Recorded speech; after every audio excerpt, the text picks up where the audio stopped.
രാഷ്ട്രീയം അല്ലെങ്കിൽ സിനിമ ഇത് രണ്ടും അത്ര എളുപ്പമല്ല. രണ്ടിടത്തും അഭിനയം ആവശ്യമുണ്ട്. അവനവൻ്റെ പാർട്ടിക്കകത്ത് തന്നെ അങ്ങോട്ടും ഇങ്ങോട്ടും ഒരു ചെറിയ പാരയുണ്ട്. അത് ഏത് പാർട്ടിയിലും ഉണ്ട്. പണ്ടത്തെ അപ്പൂപ്പന്മാരുടെ അമ്മമാരുടെ ഒന്നും കാലമല്ല. നല്ല ചെറുപ്പക്കാർ പിള്ളേർ അവരെ ആലോചിക്കും എന്താണ് ഇവരുടെ കോൺട്രിബ്യൂഷൻ ടു ദ സൊസൈറ്റി. ഇപ്പോൾ ചിലരെ പറ്റി പറയുന്നുണ്ടല്ലേ, ഇവിടുന്ന് 5 കൊല്ലം മുമ്പ് പോയതാ ജയിച്ച്, പിന്നെ അഡ്രസ്സില്ല. തൃശ്ശൂർ ജനതയുടെ ഒരു പൾസ് എന്താണെന്നൊന്നും ചോദിച്ചാൽ എനിക്കറിയത്തില്ല. പിന്നെ ഞാനിവിടെ പോയിരിക്കുന്നത് ശ്രീ കെ കരുണാകരൻ സാറിൻ്റെ വീട്ടിലാണ്. വിജയ് ആ പുതിയ പാർട്ടി തുടങ്ങി. വിജയ്ക്ക് എന്തോരം ഫാൻസാണ് തമിഴ്നാട്ടിൽ. നിങ്ങൾക്കറിയാം, ഇവിടെ അതിനെക്കാട്ടില്ല.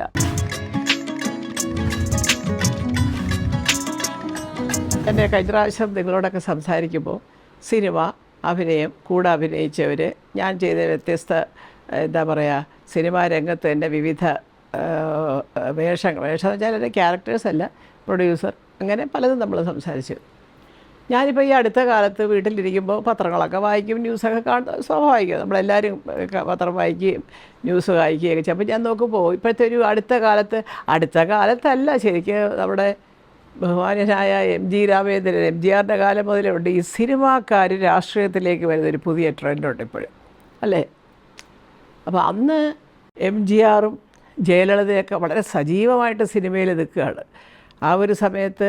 പക്ഷേ ആ സിനിമയിൽ നിൽക്കുന്ന കാലത്ത് തന്നെ അദ്ദേഹം ഈ പറഞ്ഞതിൻ്റെ തൊട്ട് ഒരു സാധാരണക്കാർക്ക് വേണ്ടി, പാവങ്ങൾക്ക് വേണ്ടിയൊക്കെ ഒരുപാട് കാര്യങ്ങൾ അദ്ദേഹം വളരെ ഇടപെടുകയും ഒക്കെ ചെയ്ത് അങ്ങനെ രാഷ്ട്രീയത്തിൽ വന്നപ്പോഴും നമുക്ക് പാവങ്ങൾക്ക് വേണ്ടി ഒരു ആൾ നമ്മളെ നോക്കാൻ വന്നിട്ടുണ്ട് എന്നുള്ള ഒരു ബലമായ വിശ്വാസം തമിഴ്നാട് ജനതയ്ക്കുണ്ടായിരുന്നു.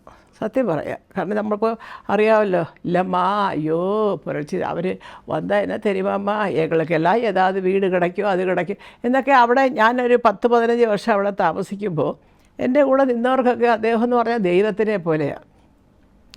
എന്നാൽ അതുപോലെ മലയാളികളെ കണ്ടാൽ അതുപോലെ സ്നേഹമാണ്. എനിക്കതൊരു ഭാഗ്യമുണ്ടായി. ഞാൻ അദ്ദേഹത്തിൻ്റെ ഓഫീസിൽ അമേരിക്കയിലുള്ള, ഞാൻ ആദ്യം ഇതിന് മുമ്പെങ്ങാണ്ടൊരു കഥയിൽ ഞാൻ പറഞ്ഞൊരു താരദേശയ്ക്ക് പോയത്. അപ്പോൾ വിജയനും അദ്ദേഹത്തിൻ്റെ ഭാര്യയും അമ്മയും, വിജയൻ്റെ അമ്മയെ കൂടെ വന്നപ്പോൾ കാണാൻ വേണ്ടി അവർ വലിയ അടുപ്പക്കാരായിരുന്നു. പോയപ്പോൾ ഞാനും ഉണ്ട്. ഇറങ്ങി വന്നു, സംസാരിച്ചു. അത് കഴിഞ്ഞ് ഞാൻ സത്യ സ്റ്റുഡിയോയിലെ ഒരു ഷൂട്ടിംഗ് സ്ഥലത്ത് വെച്ച് കണ്ടു. അപ്പോൾ അങ്ങനെ ഈ പറഞ്ഞതുപോലെ അന്നത്തെ കാലം മുതൽ അണ്ണാ DMK എന്നും പറഞ്ഞുകൊണ്ട് MGR അദ്ദേഹം പൊളിറ്റിക്സ് വരുന്നു, പുറകെ ജയലളിത വരുന്നു, പിന്നെ പലരും നിരൂപകന്മാരായിട്ട്. ഇപ്പോൾ ചോരാമസ്വാമിയൊക്കെ ഇരിക്കുമ്പോൾ ഇത്രയും അങ്ങനെ നിരൂപണം എന്ന് പറഞ്ഞാൽ അതായിരിക്കണം. അല്ലാതെ ഞാൻ വിശ്വസിക്കുന്ന പാർട്ടിയിൽ എല്ലാവരും ഉത്തമരും, അവർ വിശ്വസിക്കുന്ന പാർട്ടിയിൽ എല്ലാവരും വേണ്ട അല്ല എന്നുള്ള ഇപ്പോഴത്തെ ഇവിടെ കേരളത്തിൽ കാണുന്നത് അതാണ്. ഇപ്പോൾ ഞാനിപ്പോൾ ഒരു പാർട്ടി വിശ്വസിക്കുകയാണ്, അവിടെ എന്തൊക്കെ സംഭവിച്ചാലും ആർക്കും ഒരു പരാതിയില്ല, പരിഭവമില്ല, അതിനെതിരെ മുദ്രാവാക്യം വിളിയില്ല. അപ്പുറത്ത് വല്ലതും സംഭവിച്ചാൽ അത് ഏറ്റുപിടിച്ച് പറയാനായിട്ട് എന്തൊരു ബഹളമാണ്. അപ്പോൾ ആ ഒരു ട്രെൻഡിൽ ഇങ്ങനെ പലതും നമ്മൾ ഇങ്ങനെ എന്നൊക്കെ ആലോചിച്ചിരിക്കുമ്പോഴാണ് ഇന്ന് നമ്മുടെ മലയാളത്തിൽ മുകേഷ് വരുന്നു. ഇപ്പോൾ ലോക്സഭാ സ്ഥാനാർത്ഥികളുടെ ലിസ്റ്റ് 2 ദിവസം മുമ്പ് ഞാൻ കണ്ടു. കൊല്ലത്തുനിന്ന് മുകേഷ്, തൃശ്ശൂരിൽ നിന്ന് സുരേഷ് ഗോപി, അങ്ങനെ ഒരുപാട് പേര് ആ സിനിമയുമായിട്ട് ബന്ധപ്പെട്ടവരും ബന്ധപ്പെടാത്തവരുമായിട്ടുള്ള പലരുടെയും പേരുകൾ വന്നു. അപ്പോൾ ഞാൻ സത്യസന്ധമായിട്ട് പറയുകയാണെങ്കിൽ ഇപ്പോൾ നസീർ സാറ് ഇലക്ഷനിൽ നിന്ന് തോറ്റുപോയ ആളാണ്. എന്താ സാറിൻ്റെ സ്വഭാവം മോശമായിട്ടാണ്? സാറ് പാവങ്ങൾക്കൊന്നും ചെയ്യാഞ്ഞിട്ടാ? അല്ല, ഈ മനുഷ്യരുടെ മനസ്സിൽ ഒരു കൺസെപ്റ്റുണ്ട്. അത് നമ്മൾ ഈ പ്രസംഗങ്ങൾ കൊണ്ട് മാത്രം നമുക്കത് തീർത്തെടുക്കാൻ പറ്റത്തില്ല. അത് നമ്മുടെ പ്രവൃത്തി, നമ്മുടെ പെരുമാറ്റം, ഒരാൾ വന്ന് കാണാൻ നിൽക്കുമ്പോൾ നമ്മുടെ അപ്രോച്ച് എങ്ങനെയാണ്, ഇതെല്ലാം ഒരുപാട് ഘടകങ്ങൾ അതിനെ അടിസ്ഥാനപ്പെടുത്തിയെടുക്കും, അല്ലേ? ചിലരുണ്ട്, ഇപ്പോൾ നമ്മൾ രാവിലെ ഓഫീസിൽ പോയി, പക്ഷേ അവരെ കുറ്റപ്പെട്ട് കാര്യമില്ല, ഓഫീസിൽ പോയി തിരക്ക് പിടിച്ചിറങ്ങുമ്പോഴൊക്കെ ചെല്ലുമ്പോൾ ഇന്ന് കാണാൻ സമയമില്ല കേട്ടോ, സോറി. അപ്പം ഞാൻ പറയുന്നത് അവരെ പോകുമ്പോൾ അനുവാദത്തോടു കൂടി പോവുക. അനുവാദത്തോടു കൂടി വരുന്ന ഒരാളിനെ ഇനി എന്തൊക്കെ സംഭവിച്ചാലും കാണാതെ നേതാക്കൾ പോവുകയും ചെയ്യരുത്. അത് ഈ 2 പ്രധാനപ്പെട്ട 2 കാര്യങ്ങളാണ്. അപ്പോൾ രാഷ്ട്രീയത്തിലിറങ്ങുന്ന എൻ്റെ പ്രിയപ്പെട്ട സഹോദരന്മാരോട്, of course Mukesh already MLA ആയിരുന്നു. എനിക്കൊന്നേ പറയാനുള്ളത്, നിങ്ങൾ സിനിമ എങ്ങനെ കാണുന്നോ, നിങ്ങൾക്ക് സിനിമ എന്ന് പറഞ്ഞാൽ ഈ പറഞ്ഞതിൻ്റെ സിനിമയിൽ നിന്നാണ് നിങ്ങളെല്ലാവരും പേരെടുത്ത് വലിയ രീതി, അതുപോലെ രാഷ്ട്രീയത്തിൽ പേരെടുക്കണം. അതിന് വേണ്ടത് സിനിമയിൽ നിങ്ങൾ എന്തുമാത്രം ആത്മാർത്ഥമായിട്ട് കഷ്ടപ്പെട്ടു, ആ ഒരു കഷ്ടപ്പാട് അത് നിൽക്കുമ്പോൾ മാത്രം പോരാ, അല്ലെങ്കിൽ പ്രകടന പത്രിക അടിക്കുമ്പോൾ മാത്രം പോരാ, നിങ്ങളുടെ പ്രവൃത്തിയിലും വാക്കിലും സംസാരത്തിലും എല്ലാം ഉണ്ടാവണം. എനിക്ക് വാസ്തവത്തിൽ ഇപ്പോൾ സിനിമാക്കാർ രാഷ്ട്രീയത്തിൽ വരുന്നതിന് ഒരു തെറ്റുമില്ല. കാരണം നക്കാപ്പിച്ച കാശിനൊന്നും കണക്ക് പറയുന്നവരൊന്നും അല്ല സിനിമാക്കാർ. ഒരുപാട് പൈസ കയ്യിൽ നിന്നൊക്കെ ചിലവ് ചെയ്ത് അവർ പലതും ചെയ്യുന്നുണ്ട്.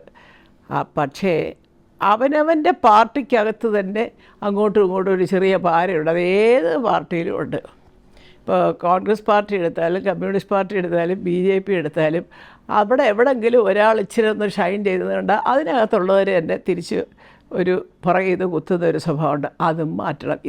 ഇത് പണ്ടത്തെ അപ്പൂപ്പന്മാരുടെ അമ്മമാരുടെ ഒന്നും കാലമല്ല. നല്ല ചെറുപ്പക്കാർ പിള്ളേർ ചുമ്മാ ഇപ്പം മൈക്ക് കിട്ടുമ്പോൾ ഇങ്ങനെ ഞങ്ങൾക്ക് വേണ്ടി പറയാമെന്ന് പറയുമ്പോൾ പറയാം, അത് വേറെ കാര്യം. പക്ഷേ വീട്ടിൽ ചെന്നിരിക്കുമ്പോൾ അവരാലോചിക്കും എന്താണ് ഇവരുടെ കോൺട്രിബ്യൂഷൻ ടു ദ സൊസൈറ്റി, അല്ലേ? ചുമ്മാ ഒരു സുപ്രഭാതത്തിലൊക്കെ രാഷ്ട്രീയത്തിലൊക്കെ. അപ്പോൾ ഞാൻ പറയുന്നത് സിനിമാക്കാരൊക്കെ രാഷ്ട്രീയത്തിൽ വരണം. ഇപ്പോൾ സുരേഷ് ഗോപിയെ പറ്റിയിട്ട് ഒരുപാട് കാര്യങ്ങൾ അദ്ദേഹം ചെയ്തതൊക്കെ എനിക്ക് സത്യത്തിൽ തൃശ്ശൂരുമായിട്ട് വലിയ ബന്ധം വെച്ചാൽ ഞാൻ ഈ ഗുരുവായൂർ പോകുമ്പോൾ ഇറങ്ങുന്ന ഒരു സ്ഥലമാണ് തൃശ്ശൂർ. എന്നല്ലാതെ എൻ്റെ ഓഫ് കോഴ്സ് എൻ്റെ ബന്ധക്കാൾ എടപ്പാളിൽ സുവോട്ടൻ്റെ 1-2 റിലേറ്റീവ്സ് തൃശ്ശൂർ താമസമുണ്ട്. വടക്കാഞ്ചേരിയിൽ എൻ്റെ മൂത്ത സഹോദരിയെ കല്യാണം കഴിച്ച് കൊണ്ടുവരിക്കുന്നത് വടക്കാഞ്ചേരിയിലാണ്. അപ്പോൾ അങ്ങനെയൊക്കെയുള്ള അടുപ്പങ്ങളേ ഉള്ളൂ. അല്ലാതെ എനിക്കവിടെ തൃശ്ശൂർ ജനതയുടെ ഒരു പൾസ് എന്താണെന്നൊന്നും ചോദിച്ചാൽ എനിക്കറിയത്തില്ല. പിന്നെ ഞാനിവിടെ പോയിരിക്കുന്നത് ശ്രീ K. കരുണാകരൻ സാറിൻ്റെ വീട്ടിലാണ്. അയ്യോ, അമ്മയുടെ അദ്ദേഹത്തിൻ്റെ സഹധർമ്മിയുടെ മരണം കഴിഞ്ഞ് അവിടോട്ടാണ് കൊണ്ടുവന്നത് ബോഡിയൊക്കെ. അപ്പോൾ ഞാൻ ഇങ്ങനെയുള്ള ഈ കുറച്ച് വിസിറ്റ്സ് തൃശ്ശൂരിൽ പോയിട്ടുള്ളതല്ല, ഓരോരുത്തരെ കാണാനോ അല്ലെങ്കിൽ ഓരോ ഈ പറഞ്ഞതിനോട് ഇങ്ങനെയുള്ള കാര്യങ്ങൾക്ക് പോയിട്ടുള്ളതല്ലാതെ. അപ്പോൾ എനിക്കങ്ങനെ രാഷ്ട്രീയത്തിൻ്റെ പൾസിനെക്കുറിച്ചോ അതിൻ്റെ അനന്തര ഫലത്തെക്കുറിച്ചോ റിസൾട്ടോ ഇതൊന്നും എനിക്ക് അറിയത്തില്ല. ഒറ്റ അപേക്ഷ, അത് രാഷ്ട്രീയക്കാർക്കും ബാധകമാണ്. നിങ്ങളൊരു മണ്ഡലത്തിൽ ഇത് ജയിക്കുമ്പോൾ ഇന്ന് ഭരിക്കുന്ന മന്ത്രിമാർ ഒരു 50% ആൾക്കാരെക്കുറിച്ച് വളരെ നല്ല അഭിപ്രായം പറയുന്നവരുണ്ട്. ഞാൻ വളരെ തുറന്നു പറയാം. കഴിഞ്ഞ പ്രാവശ്യം മന്ത്രിയായിട്ട് ഇപ്പം മന്ത്രിയാവാതിരിക്കുന്ന ചിലരെക്കുറിച്ചും അദ്ദേഹം തന്നെ മന്ത്രിയായിട്ട് തുടർന്നാൽ മതിയായിരുന്നു എന്ന് പറയുന്ന രാഷ്ട്രീയ നേതാക്കളുണ്ട്. കഴിഞ്ഞ 5 വർഷം കഴിഞ്ഞിപ്പോൾ രണ്ടാമത് ഇതേ ഭരണം വന്നപ്പം 1-2 പേരൊക്കെ അങ്ങോട്ടും ഇങ്ങോട്ടുമൊക്കെ മാറിയല്ലോ. അയ്യോ, അത് കഷ്ടമായിപ്പോയി ചേച്ചി, പുള്ളി നല്ല ജനങ്ങളുമായിട്ട് വലിയ അടുപ്പമായിരുന്നു എന്ന് പറയുന്നവരുണ്ട്. അപ്പോൾ അതാണ് ഞാൻ പറയാൻ കാര്യം. അത് മന്ത്രി ആയതുകൊണ്ടോ ഒന്നുമല്ല, അവനവൻ്റെ മണ്ഡലത്തിൽ സാധാരണക്കാരുമായിട്ട് നിങ്ങൾ എങ്ങനെ ഇടപെടും? കാരണം അവരുടെ വോട്ട് വേണം ജയിക്കാൻ. അല്ലാതെ ഇപ്പോൾ നമുക്ക് ഭയങ്കര ഈ ഗ്ലാമറൊക്കെ വെച്ചുകൊണ്ട് ഇതെല്ലാം കൂടെ അങ്ങ് വാരിക്കൂട്ട്, അതല്ല. അപ്പോൾ അക്കാര്യത്തിൽ എനിക്ക് എല്ലാ സിനിമാക്കാരോടും പറയാനുള്ളത് പബ്ലിസിറ്റി വേണം. നമുക്ക് വേണ്ടപ്പെട്ടവരൊക്കെ നമുക്ക് വേണ്ടി സംസാരിക്കണം. പക്ഷേ അതിലുപരി നിങ്ങൾ ഈ മീറ്റിങ്ങുകൾ മാത്രം കോൺസെൻട്രേറ്റ് ചെയ്യാതെ സാധാരണക്കാരുടെ കാര്യങ്ങളിലേക്കാണ്. അങ്ങനെ ഇപ്പോൾ ചിലരെ പറ്റി പറയുന്നുണ്ടല്ലേ, ഇവിടുന്ന് 5 കൊല്ലം മുമ്പ് പോയതാ ജയിച്ച് പിന്നെ അഡ്രസ്സില്ല എന്ന് പറയുന്നത് കേട്ടിട്ടില്ലേ? അതൊക്കെ ഒരു വലിയ സങ്കടകരമായ അവസ്ഥ തന്നെയാണ്. കാരണം അവർ നിങ്ങൾക്ക് വോട്ട് ചെയ്ത് ജയിപ്പിച്ചു വിടും. അവരുടെ മനസ്സിലെ പ്രതീക്ഷ എന്താ? അദ്ദേഹം MP ആയിട്ടോ MLA ആയിട്ടോ ഒക്കെ ഇവിടെ വരുമ്പോൾ നമുക്കൊന്ന് പറയാം, നമ്മുടെ വിഷമങ്ങളൊക്കെ, നമ്മുടെ വീടിൻ്റെ കാര്യം, ലോണിൻ്റെ കാര്യം, മക്കളുടെ കാര്യം, ഇതൊക്കെ എന്നൊക്കെയുള്ള പല പ്രതീക്ഷകളോടെയാണ് തെരഞ്ഞെടുപ്പിൻ്റെ ഇതിലെ കുത്തുന്നത്. മനസ്സിലായില്ലേ? അപ്പോൾ അത് കൂടെ നിങ്ങൾ വളരെ സജീവമായിട്ട് പരിഗണിക്കണം. അത് സിനിമാ താരമായാലും സാംസ്കാരിക നായകന്മാരായാലും സാഹിത്യകാരന്മാരായാലും എനിക്കതേ പറയാനുള്ളൂ. കാരണം അതിന് കണക്ക് വയ്ക്കരുത്. കാരണം നമ്മുടെ കയ്യിൽ നിന്നൊക്കെ ചിലപ്പോൾ കുറച്ച് പൈസ പോയെന്നിരിക്കും. ഇപ്പം ഞങ്ങളെല്ലാവരും അങ്ങനെ ചെയ്യുന്നവരാണ്. പക്ഷേ ഞാൻ ഈ പറഞ്ഞതുപോലെ അതൊന്നും ഞാൻ അങ്ങനെ വലിയ പരസ്യമായിട്ട് പറയാറില്ല. അവിടെ ചില വലിയ സഹായമൊന്നും എനിക്ക് പറ്റില്ല. ചെറിയ ചെറിയ കാര്യങ്ങൾ ഞാൻ സ്ത്രീകളൊക്കെ വന്ന് പറഞ്ഞാൽ അണ്ണാങ്കുഞ്ഞിലും തന്നാലായെന്ന് പറയുന്ന പോലെ നമ്മൾ ചെയ്യാറുണ്ട്. അതിനൊന്നും പബ്ലിസിറ്റി ഒന്നും വേണ്ട. കാരണം ഇതൊക്കെ ചെയ്യുന്നത് അവരും നമ്മളും ദൈവം അറിഞ്ഞാൽ പോരെ. നാട്ടുകാർ മുഴുവൻ അറിയണമെന്നൊന്നും ഇല്ലല്ലോ. അതല്ലെങ്കിൽ അവർ പറഞ്ഞറിയണം. അവർ പറയണം, എനിക്കിങ്ങനെ ആവശ്യം വന്നപ്പോൾ അയ്യോ ഇന്നാളാണ് എൻ്റെ കൂടെ നിന്നത് എന്ന് അവർ പറഞ്ഞ് തന്നെ നാട്ടുകാരും മറ്റുള്ള ജനങ്ങളും ഒക്കെ അതറിയണം. അപ്പോൾ രാഷ്ട്രീയം അത്ര എളുപ്പത്തിലുള്ളൊരു കളിയല്ല. അത് കാര്യമായിട്ട് കഷ്ടപ്പെട്ട് തന്നെ കളിക്കണം. ഇപ്പോൾ MGRും ഒക്കെ അങ്ങനെ ഇരുന്നതിൻ്റെ പിന്നിൽ അദ്ദേഹത്തിന് തമിഴരും മലയാളികളും എല്ലാം തമിഴ്നാട്ടിൽ താമസിക്കുന്ന ആബാലവൃദ്ധം ജനങ്ങൾ അദ്ദേഹത്തിനെ ഒരു രക്ഷിതാവിനെ പോലെ അല്ലേ, അങ്ങനെ അവിടെ വന്നതുകൊണ്ടാണ് അത്. എല്ലാവരും അതെ. MGR എന്ന് പറഞ്ഞാൽ അങ്ങനെയാണ്. അദ്ദേഹത്തിൻ്റെ വീട്ടിൽ പോയാൽ കാണാം, ഒരു ദൈവത്തിനെ പോലെ അദ്ദേഹം ടെറസിൽ കയറി നിൽക്കുമ്പോൾ താണ് കിടന്ന് നമസ്കരിച്ച് തൊഴുന്നവരുണ്ട്. ഒരു ഈശ്വരൻ്റെ, നമ്മളിപ്പോൾ അമ്പലത്തിലൊക്കെ ചെന്ന് ചിലർ തൊഴുന്നവരുണ്ടല്ലേ, അതുപോലെ. അപ്പോൾ അതൊക്കെ വ്യക്തിപരമായിട്ട് അദ്ദേഹം ചെയ്യുന്ന സഹായങ്ങളും അദ്ദേഹം നൽകുന്ന വാഗ്ദാനങ്ങളും നടപ്പിലാകുമ്പോഴുള്ള സന്തോഷം കൊണ്ടും അങ്ങനെ പല രീതികൾ കൊണ്ടും അങ്ങനെ എനിക്ക്. അപ്പോൾ അതുകൊണ്ട് രാഷ്ട്രീയപരമായിട്ട് വരുമ്പോൾ വിജയ് ആ പുതിയ പാർട്ടി തുടങ്ങി. എനിക്ക് അറിയാവുന്ന ഒരു കുട്ടിയാണ് വിജയ്. കാരണം ഞാൻ പൃഥ്വിരാജിൻ്റെ ഉറുമി പടത്തിൻ്റെ ഓഡിയോ ലോഞ്ച് ചെയ്യാൻ പോയപ്പോൾ വിജയ് ഉണ്ടായി. വിജയ്ക്ക് എന്തോരം ഫാൻസാണ് തമിഴ്നാട്ടിൽ, നിങ്ങൾക്കറിയാം. ഇവിടെ അതിനെക്കാട്ടില്ല കേരളത്തിൽ. അപ്പോൾ ഒരു പക്ഷേ ചിലപ്പം അവർക്കൊക്കെ എൻ്റെ ഒരു പൾസ് അറിയാത്തതുകൊണ്ട് തന്നെയായിരിക്കും പറയുന്നത്, ഞാനൊരു പാർട്ടി ഉണ്ടാക്കും, ഞാനത് ഇറങ്ങും, അങ്ങനെ ചെയ്യും, ഇങ്ങനെ ചെയ്യുന്നതൊക്കെ. ഇടയ്ക്ക് നമ്മൾ കേട്ടു, ദൈവമേ നമ്മുടെ രജനീകാന്ത് സാറ് വരുമെന്ന് കേട്ടു. അപ്പോൾ സത്യത്തിൽ ഞാൻ വരെ ഉള്ളുകൊണ്ടത് സന്തോഷിക്കും. കാരണം അദ്ദേഹം ഒരുപാട് പാവങ്ങൾക്ക് വേണ്ടി ചെയ്യുന്ന ഒരാളാണ്. അതിപ്പോൾ ഇതിലൊന്നും ഇല്ലെങ്കിൽ അദ്ദേഹം ചെയ്യും, അതൊക്കെ നമുക്കറിയാവുന്ന കാര്യങ്ങളാണ്. അപ്പോൾ ഞാൻ വിചാരിച്ചു, അയ്യോ അദ്ദേഹം വരികയാണെങ്കിൽ ഒരുപാട്. പിന്നീടാണ് പറഞ്ഞത് അദ്ദേഹം സജീവമായ രാഷ്ട്രീയത്തിലേക്കില്ല എന്ന് കേട്ടതും അതാണ്. ഹിന്ദിയിലും ഉണ്ട് ഒത്തിരി പേര്. ഇപ്പോൾ ആരപ്പം ഇല്ലാത്തത്, ഒരുപാട് പേര്. സണ്ണി ദയാൾ, പിന്നെ ഇവരെ ഹേമാമാലിനി, ഇങ്ങനെ പലരും രാഷ്ട്രീയത്തിൽ വന്നിട്ട് നല്ല പേരോടുകൂടി തന്നെ അവർ കഴിയുന്നവരുണ്ട്. വീണ്ടും വീണ്ടും അവരെ ജയിപ്പിക്കുന്നതും അതുകൊണ്ടായിരിക്കാം.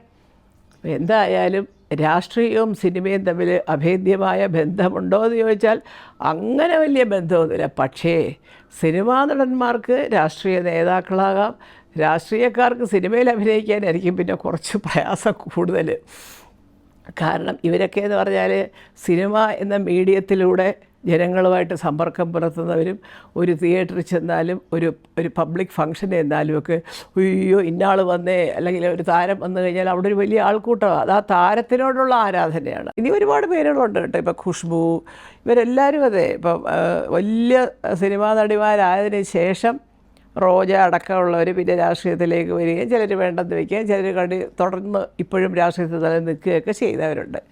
ഇനിയിപ്പോൾ രാഷ്ട്രീയത്തിൽ നിന്ന് സിനിമാക്കാരെ വന്നവരുടെ കാര്യം പറഞ്ഞാലോ, എനിക്ക് പെട്ടെന്ന് മനസ്സിൽ ഓർമ്മ വരുന്നത് നമ്മുടെ മാണി സി കാപ്പൻ സാറ്, പിന്നെ രാജ്മോഹൻ ഉണ്ണിത്താൻ, അവരൊക്കെയാണ് ഈ പറഞ്ഞതുപോലെ രാഷ്ട്രീയത്തിൽ നിന്നും സിനിമയിലേക്ക് വന്നത്. അപ്പോൾ ഈ പറഞ്ഞതുപോലെ ഇവരെ രണ്ടുപേരെയും എനിക്കറിയാം. അദ്ദേഹം അഭിനയിച്ച പടങ്ങൾ ഞാൻ കണ്ടിട്ടുണ്ട്, മാണി സി കാപ്പൻ സാർ അഭിനയിച്ച പടങ്ങളും ഞാൻ കണ്ടിട്ടുണ്ട്. അങ്ങനെ പല ആൾക്കാരും ഈ പറഞ്ഞ പോലെ രാഷ്ട്രീയത്തിൽ നിന്ന് സിനിമയിലേക്ക് വിളിച്ചാൽ വരാൻ മനസ്സുള്ളവരും സമ്മതമുള്ളവരും ഒക്കെ ഉണ്ട്. പക്ഷെ അതിനൊക്കെയുള്ള അവസരങ്ങൾ ഒത്തുവരുമ്പോൾ ഇങ്ങനെ അങ്ങോട്ടും ഇങ്ങോട്ടും രാഷ്ട്രീയക്കാരും സിനിമാക്കാരും അങ്ങോട്ടും ഇങ്ങോട്ടും ഈ പാലത്തിലൂടെ സഞ്ചരിക്കും. പക്ഷേ ഇത് വളരെ ഒരു സുഗമമായി സഞ്ചരിച്ചിട്ട് അങ്ങ് പോകാവുന്ന ഒരു പാലമാണ് രാഷ്ട്രീയം അല്ലെങ്കിൽ സിനിമ. ഇത് രണ്ടും അത്ര എളുപ്പമല്ല. രണ്ടിടത്തും അഭിനയം ആവശ്യമുണ്ട്. ഇപ്പം കൂടുതലും അതാണ് നടക്കുന്നത് സത്യത്തിൽ. ഇപ്പോൾ തന്നെ പാർലമെൻറ്റിലേക്ക് നമ്മളെ തിരഞ്ഞെടുത്തു. അവിടെ പോയി സംസാരിക്കുമ്പോൾ ഒരു ഹോംവർക്കൊക്കെ ചെയ്തിട്ട് പോകണ്ടേ? എന്തെങ്കിലും കിടന്നൊരു മൈക്ക് കിട്ടിയാൽ അങ്ങ് വിളിച്ചു പോവുക. അപ്പോൾ എന്തുകൊണ്ട് ഇവരൊക്കെ വിചാരിക്കുന്നില്ല ഇത് കേൾക്കുന്ന ചെറുപ്പക്കാർ ഇദ്ദേഹത്തിന് ഇങ്ങനെയൊക്കെ സംസാരിക്കുള്ളൂ, അല്ലെങ്കിൽ ഇവരിങ്ങനെയൊക്കെ സംസാരിക്കുള്ളൂ എന്ന് ചിന്തിക്കുന്നത് അവർക്കും മോശം, അവരുടെ മണ്ഡലത്തിനും മോശമാണ്. അപ്പോൾ അതുകൊണ്ട് ഞാൻ പറയുന്നത് എത്ര വലിയ ആൾക്കാരായാലും, ഇപ്പോൾ എനിക്ക് 45 വർഷത്തെ രാഷ്ട്രീയ പാരമ്പര്യമുണ്ട് എന്നൊക്കെ അടിച്ചു വിടുമെങ്കിലും ഒരു രാഷ്ട്രീയത്തിൽ ഇറങ്ങാൻ തുടങ്ങിക്കഴിഞ്ഞാൽ ഈ പറഞ്ഞതുപോലെ കഷ്ടപ്പെട്ട് പാർലമെൻറ്റിലായാലും മറ്റെവിടെങ്കിലും ആയാലും അത്യാവശ്യം നേരെ കാര്യങ്ങൾ പ്രസൻറ്റ് ചെയ്യാനായിട്ടൊന്ന് പ്രിപ്പയർ ചെയ്ത് അല്ലെങ്കിൽ പഠിച്ച് പോകണം. എന്തെങ്കിലുമൊക്കെ വിളിച്ചു കൂവി അവിടെ ഇരിക്കുന്നവരുടെ ഒരു ഹാസ്യ കഥാപാത്രമായിട്ട് നമ്മൾ മുമ്പിൽ നിൽക്കാനുള്ള ഒരു അവസരം ആരും കൊടുക്കരുത്. അത് ശരിയല്ല. എന്നിട്ട് അവരൊക്കെ തന്നെ ബാക്കിയുള്ളവരെ കുറ്റം പറയും. ഇതാണ് എനിക്ക് മനസ്സിലാവാത്തത്. ഇവിടെ ഇപ്പോൾ ചിലപ്പോൾ ഈ അടുത്ത കാലത്തായിട്ട് കാണുന്നത് ജാതീയമായിട്ടുള്ള വിമർശനങ്ങൾ. അതൊക്കെ എന്ത് ആവശ്യത്തിനാണ്? അതുകൊണ്ട് എന്താണ് നിങ്ങൾക്കൊക്കെ കിട്ടുന്ന ലാഭം എന്താ? ഇപ്പോൾ ഒരു വിശ്വാസം ജന്മനാൽ ഒരാൾ ഒരു ഹിന്ദുവോ ക്രിസ്ത്യാനിയോ മുസൽമാനോ ആകട്ടെ, ആ ജനിച്ച കുഞ്ഞിനെ ആദ്യം മുതലേ അതിൻ്റെ അച്ഛനും അമ്മയും പഠിപ്പിക്കുന്നത് അതാണ്. അതിനറിയില്ല എന്താണ് ഇതിൻ്റെ വ്യത്യാസം, മറ്റതിൻ്റെ വ്യത്യാസം, അതെന്തുകൊണ്ട് പറഞ്ഞുകൂടാ, ഇത് തന്നെ പറയണം, അവർക്കറിയില്ല. അവർ കണ്ടുവരുന്ന ദൈവം, ഈ ദൈവത്തിൻ്റെ കാരുണ്യം കൊണ്ടാണ് എൻ്റെ പിന്നെ വാപ്പയും ഉമ്മായും ഒക്കെ ഇങ്ങനെ സുഖമായിട്ട് ജീവിച്ചു എന്ന് ഒരു കുഞ്ഞ് വിചാരിച്ചാൽ എന്താ തെറ്റ്? ഒന്നും തെറ്റില്ല. അതുപോലെ തന്നെയാണ് എല്ലാ മതങ്ങളിലും. അപ്പം നമ്മൾ ജനിക്കുമ്പോൾ തന്നെ നമുക്ക് കിട്ടുന്നതാണ് ഈ മതം, രാഷ്ട്രീയം എന്നൊക്കെ പറയുന്നത്. നമ്മൾ അച്ഛനമ്മമാരിൽ നിന്ന് നമ്മൾ കണ്ടുപിടിക്കുന്നതാണ്. അതിനെ ചൊല്ലി വിവാദങ്ങൾ എന്താണ് ഇവിടെ നടക്കുന്നത്? ആരെങ്കിലും എന്തെങ്കിലും അവനവൻ്റെ ചുറ്റുവട്ടത്ത് നടക്കുന്ന ഒരു ചെറിയ സ്ഥലത്തിൻ്റെ തെറ്റുകുറ്റങ്ങൾ ചൂണ്ടിക്കാണിച്ച് തിരുത്താൻ ശ്രമിക്കുന്നുണ്ടോ? ഇല്ല. അതിന് പകരം ഇവിടെ കിടന്നിട്ട് ആകപ്പാടെ 20 സീറ്റ് മറ്റാണ് ഇവിടെ എം പി. ഇവിടെ ഉള്ളവർക്ക് കേന്ദ്രത്തിനെ പറയണം, കേന്ദ്രത്തിൽ നിന്ന് വരുന്നവർക്ക് ഇവിടെ ഉള്ളവരെ പറയണം. ആരൊക്കെ എന്തെല്ലാം പറഞ്ഞാലും അവസാനം ഈ ബാലറ്റ് പേപ്പർ തുറന്ന് നോക്കുമ്പോൾ അറിയാം അവരെ പറയേണ്ടി വരും. അപ്പോഴെന്തൊക്കെയായിരുന്നു മലപ്പുറം കത്തി ഇതൊക്കെ പറഞ്ഞ് ഇങ്ങനെയൊക്കെ ഓരോരുത്തർ അപ്പം കളിയാക്കുന്നത് കാണാം. അപ്പോൾ അവരുടെ നിഗമനങ്ങളിലേക്കല്ല, അഭിപ്രായങ്ങൾ പറയാം, പക്ഷേ അങ്ങ് അടിച്ച് താത്തി പറയരുത് അവനിങ്ങനെ ഇവനങ്ങനെ മറ്റവനിങ്ങനെ. ഒരു നല്ല കാര്യം ചെയ്തത് ഏത് പാർട്ടിയിലെ ഭരണകർത്താവായാലും അത് നല്ലതാണ് എന്ന് അംഗീകരിക്കാനുള്ളൊരു മനസ്സാദ്യം വേണം. അതേ ആൾ തന്നെ മോശമായിട്ട് എന്തെങ്കിലും ചെയ്താൽ നമുക്ക് പറയാം, സാറേ ഇത്രയൊക്കെ നല്ല കാര്യങ്ങൾ ചെയ്ത ഒരാളല്ലേ, നിങ്ങൾ എന്തിനാണ് സാർ ഇപ്പോൾ ഇതിന് പോയത്, വല്ല കാര്യമുണ്ടോ നമുക്ക് ചോദിക്കാം. നമുക്ക് ചോദിക്കാനുള്ള അവകാശമുണ്ട്. നമ്മുടെ വോട്ടും കൂടെയാണ് ആ ജയത്തിൻ്റെ പിന്നിൽ, തീർച്ചയായിട്ടും ചോദിക്കാം. ഞാൻ എന്തായാലും മൊത്തത്തിൽ ഈ പറഞ്ഞു പോയത് എന്താണെന്ന് വെച്ചാൽ, അഭിനയം രാഷ്ട്രീയത്തിലും വേണം, സിനിമയിലും വേണം. പക്ഷേ ഈ ഓവർ ആക്ടിങ് എന്നൊക്കെ പറയാറില്ലേ, അയാൾ അഭിനയിച്ച് ഒന്ന് കളഞ്ഞേട്ടോ കുറച്ച് ഓവറായിപ്പോയി എന്ന് പറയുന്നത് പോലെ ഈ രണ്ട് രംഗത്തും അഭിനയം അതിന് കടക്കരുത്. നമ്മളൊരു കാര്യകാരണ സഹിതങ്ങൾ ജനങ്ങളൊക്കെ മനസ്സിലാവുന്ന ഭാഷയിൽ നമ്മൾ കാര്യങ്ങൾ വളരെ സിമ്പിളായിട്ട് പറയുക, പറഞ്ഞിട്ട് അവരുടെ കാര്യങ്ങൾക്ക് നമ്മൾ മുൻപന്തിയിൽ നിൽക്കുക. അല്ലാതെ ഈ പറയുന്ന പോലെ അവിടെ വന്ന് ഭയങ്കര തകർത്ത് വെച്ച് മൈക്കെടുത്ത് വെച്ച് മുക്കിന് പ്രസംഗിച്ചിട്ട് പിന്നെ ആ പ്രദേശത്തോട്ട് എത്ര കാലമായിട്ട് ഞാൻ കേൾക്കുന്നത് ഇവിടെ എറണാകുളത്തിൻ്റെ അടുത്ത് ഈ വെള്ളത്തിൻ്റെ പ്രശ്നം അല്ലേ ചോദിക്കുമ്പോൾ നമ്മളിപ്പോൾ മേയറോട് ചോദിക്കുക, അല്ലെ അവരോട് ചോദിക്കുക, ഇവരോട് ചോദിക്കുക. പക്ഷേ മേയർ ഒറ്റയ്ക്ക് അങ്ങോട്ട് വെള്ളം കൊണ്ട് കൊടുക്കാൻ ഒക്കുമോ? അപ്പോൾ മേയർക്ക് സർക്കാരിൻ്റെ സഹകരണം വേണം, അല്ലെ പഞ്ചായത്തിൻ്റെ സഹകരണം വേണം. അവിടെയൊക്കെയാണ് ഒരു കൂട്ടായ്മ വരേണ്ടത്. അത് പഞ്ചായത്ത് മറ്റേ പാർട്ടിയാണ്, ഇയാൾ ഈ പാർട്ടിയാണ്. അത് ഞാൻ പലപ്പോഴും കേൾക്കുന്നതാണ്. എനിക്ക് ബഹുമാനപ്പെട്ട നേതാക്കളോട് പറയാനുള്ളത്, സാധാരണക്കാരുടെ ചെറിയ ചെറിയ സംഘടനകൾ ഈ പാർട്ടി അടിസ്ഥാനത്തിൽ തരംതിരിക്കല്ലേ. കഷ്ടമാണത്. കാരണം വളരെ കഷ്ടമാണ്. കാരണം ഒരു ചെറിയ കൂട്ടം ജനത ജീവിക്കുന്നിടത്ത് കുടിക്കാൻ വെള്ളമില്ല എന്ന് പറഞ്ഞാൽ അത് പഞ്ചായത്തിലിരിക്കുന്നവരുടെ പാർട്ടിയല്ല അവിടെ താമസിക്കുന്നത്. അല്ലെങ്കിൽ പഞ്ചായത്ത് പറഞ്ഞപ്പോഴത്തേക്ക് സർക്കാർ അത് ആ പാർട്ടിയല്ല, അവരവരുടെ പാർട്ടിക്ക്. അതെന്താ അങ്ങനെ? എന്നാൽ പിന്നെ നിങ്ങൾ പറഞ്ഞാൽ എൻ്റെ പാർട്ടിയിൽ വിശ്വസിക്കുന്നവർ മാത്രം എനിക്ക് വോട്ട് ചെയ്താൽ മതി എന്നും കൂടെ പറയാത്ത പ്രകടന പത്രികയിലോ പേപ്പറിലോ അല്ലെങ്കിൽ ഒരു പ്രസ് കോൺഫറൻസിലൊക്കെ അതാരെങ്കിലും പറയാറുണ്ടോ? ഞാൻ ഇന്ന പാർട്ടിയിലാണ് മത്സരിക്കുന്നത്, ഈ പാർട്ടിയിലുള്ളവർ മാത്രമേ എനിക്ക് വോട്ട് ചെയ്താൽ മതി എന്ന് പറയില്ലല്ലോ. പറയുമോ? എല്ലാവരും പറയുന്നത് എന്താ, നിങ്ങൾക്ക് വേണ്ടിയാണ് ഞങ്ങൾ നിൽക്കുന്നത്, നിങ്ങൾക്ക് ഞങ്ങൾ വന്നാൽ ഇങ്ങനെ ചെയ്യും, അങ്ങനെ ചെയ്യും, അത് നടക്കും, ഇത് നടക്കും. അതൊക്കെ അല്ല. ഈ അങ്ങനെ ആരെങ്കിലും ഒരു വലിയ നേതാവ് ചെയ്താൽ അയാളെ തെറി കൊണ്ട് അഭിഷേകമാണ്. എന്ത് ചെയ്യാൻ പറ്റുമോ? അപ്പോൾ ഇതാണ് നമ്മുടെ ഒരു രാജ്യത്തിൻ്റെ പോക്ക്. അതൊന്ന് മാറ്റി ചിന്തിച്ച് നോക്കൂ. നല്ല കാര്യങ്ങൾ ചെയ്യുന്നവരെ ഈ സാംസ്കാരിക നായകരടക്കം അഭിനന്ദിക്കുക. അവിടെ ഉണ്ട് ഇപ്പോൾ പാർട്ടി. സാംസ്കാരിക നായകർക്ക് പാർട്ടിയുണ്ട്, സാംസ്കാരിക സംഘടനകൾ നടത്തുന്നവർക്ക് പാർട്ടിയുണ്ട്. അതൊക്കെ അടുത്ത കാലത്തുണ്ടായതാണ് കേട്ടോ. എൻ്റെ പ്രിയപ്പെട്ട പ്രേക്ഷകരെ, ഞാനൊക്കെ വയസ്സായി, നമ്മുടെ ഒന്നും കാലത്ത് ഇങ്ങനെയൊന്നും ഇല്ല, ഇപ്പം തുടങ്ങിയതാണ്. ഇതെല്ലാം ഒരു രാഷ്ട്രീയത്തിൻ്റെ മറവിലാണെന്നാണ് ഞാൻ വിശ്വസിക്കുന്നത്, വോട്ടിന് വേണ്ടി. പക്ഷേ എനിക്ക് വളരെ വിനീതയായിട്ട് ഞാൻ പറയുന്നത് അതുകൊണ്ടാണ്, നമ്മളോടുള്ള സ്നേഹം എന്നും നിലനിൽക്കും. നമ്മളൊരു നല്ല കാര്യങ്ങൾക്കൊരു കൂട്ടായിട്ട് നിൽക്കുക. ഞാനെപ്പോഴും പറയുമ്പോൾ ഒരു പക്ഷേ ഒരു പിടി ആൾക്കാർക്കെങ്കിലും പിടിക്കാതെ വന്നേക്കും. ഇപ്പം ഈ ഇടതുപക്ഷ മന്ത്രിസഭയിൽ തന്നെ 1, 2, 3 മന്ത്രിമാരുടെ പേര് ഞാൻ പലപ്പോഴും പറയാറുണ്ട്. വളരെ മനസാന്നിധ്യത്തോടുകൂടി പക്വതയോടെ എടുത്തു ചാടി ചീത്ത വിളിക്കാതെ സംസാരിക്കുന്നവരുണ്ട്. അവരെയൊക്കെ നമ്മൾ ബഹുമാനിക്കണം. കാരണം അതാണൊരു നേതാവിൻ്റെ ഏറ്റവും വലിയ ലക്ഷണം. അതാണ് നന്നായി സംസാരിക്കുക. ഞാൻ ഇന്ന പാർട്ടിയായതുകൊണ്ട് നീ എൻ്റെ മുമ്പിൽ വരരുത്, നീ ഞങ്ങളുടെ പാർട്ടി ലിസ്റ്റിലുണ്ടോ, ലോക്കൽ കമ്മിറ്റിയിലുണ്ടോ, അല്ലെങ്കിൽ മറ്റിടത്തുണ്ടോ, ഡിസ്ട്രിക്ട് കമ്മിറ്റിയിലുണ്ടോ, ഇതൊന്നും ചോദിക്കരുത്. സാധാരണക്കാരും എന്താ വന്നത്, ഇതാണ് കാര്യം, ഞാനൊന്ന് നോക്കട്ടെ, അത് ചെയ്യാവുന്ന കാര്യമാണ്, ചെയ്യാം എന്ന് പറയുമ്പോഴൊരു സുഖവും പാർട്ടി അല്ലാത്തതുകൊണ്ട് ഞാൻ ചെയ്യില്ല എന്ന് പറയുന്ന ആ ഒരു ധിക്കാരവും, ഇത് രണ്ടും രണ്ടല്ലേ. അതുകൊണ്ട് പ്രിയപ്പെട്ട രാഷ്ട്രീയ നേതാക്കളോടും സിനിമാ നടന്മാരോടും ഒക്കെ ഞാൻ പറയുന്നത്, നിങ്ങൾ രാഷ്ട്രീയത്തിൽ വരുമ്പോൾ ഇതുവരെ ഉണ്ടായിരുന്നൊരു ധാരണയുണ്ടല്ലോ, ഈ 5 വർഷം കഴിഞ്ഞാൽ പിന്നെ ഇങ്ങോട്ട് തിരിഞ്ഞു നോക്ക്, അത് നിങ്ങൾ തിരുത്തണം. അപ്പോൾ മുകേഷ് ഇപ്പോൾ ഓൾറെഡി അതിനുള്ള ഒരു അനുഭവമൊക്കെ MLA എന്നുള്ള നിലയിൽ വന്ന് കാണും. സുരേഷ് ഓഫ് കോഴ്സ്, സുരേഷ് ബുദ്ധിയുള്ള ആളാണ്, കാര്യങ്ങൾ മുമ്പേ തന്നെ നോക്കിക്കൊണ്ടൊക്കെ. എന്തായാലും ഞാൻ പറഞ്ഞതാണ്, രണ്ടിടത്തും അഭിനയം വേണം. നിങ്ങളെല്ലാവരും അഭിനയിക്കാൻ വിടുവിടുക്കര. ഈ അഭിനയം എന്ന് പറയുന്നതിൽ, അഭിനയം എന്നുള്ള വാക്ക് നമ്മൾ ഉപയോഗിച്ചാലും ഒരു പ്രൊഡ്യൂസറുടെ നിന്ന് കാശ് വാങ്ങിച്ച് ക്യാമറയുടെ മുമ്പിൽ അഭിനയിക്കുമ്പോൾ നമുക്കുള്ള ഒരു ആത്മാർത്ഥതയുണ്ടല്ലോ, ഈശ്വര ഇതെൻ്റെ ചോറാണല്ലോ എന്നുള്ളത്. ആ ആത്മാർത്ഥത നിങ്ങളുടെ മണ്ഡലത്തിലെ ഓരോ വ്യക്തിയോടും, അത് പാവപ്പെട്ടവനാവട്ടെ പണക്കാരനാവട്ടെ ഇനി വേറൊരു പാർട്ടിയിൽ വിശ്വസിക്കുന്ന രാഷ്ട്രീയക്കാരനാവട്ടെ, അവിടെ പ്രത്യക്ഷമായിട്ട് നിങ്ങൾ വിരോധം കാണിക്കരുത്. നിങ്ങൾക്ക് അഭിപ്രായ വ്യത്യാസം ഉണ്ടെങ്കിൽ പുള്ളിയെ നേരിട്ട് കണ്ട് പറയാം, മൈക്ക് വെച്ച് കെട്ടി പറയരുത്. അതൊക്കെ ഒരു ശരിയല്ലായ്മയുണ്ട്. അപ്പോൾ അവിടെയൊക്കെയാണ് ഈ തന്ന മാർക്ക് ഇത് വീണ്ടും കുറയ്ക്കേണ്ടി വരുന്നത്. ഞങ്ങളെപ്പോലെ ഒരു 100-ൽ 100 വാങ്ങിച്ചവരുണ്ട്, അത് 90-ആയി 80-ആയി 70-ആയി 60-ആയി ജസ്റ്റ് പാസ് മാർക്കിലെത്തും. അപ്പോൾ അങ്ങനെ വരാതെ നോക്കുക. നിങ്ങളെപ്പോലുള്ളവർക്ക് അത് നിസ്സാരം സാധിക്കുന്ന കാര്യമാണ്. അതെൻ്റെ ഒരു അപേക്ഷയായിട്ട് എടുക്കണം.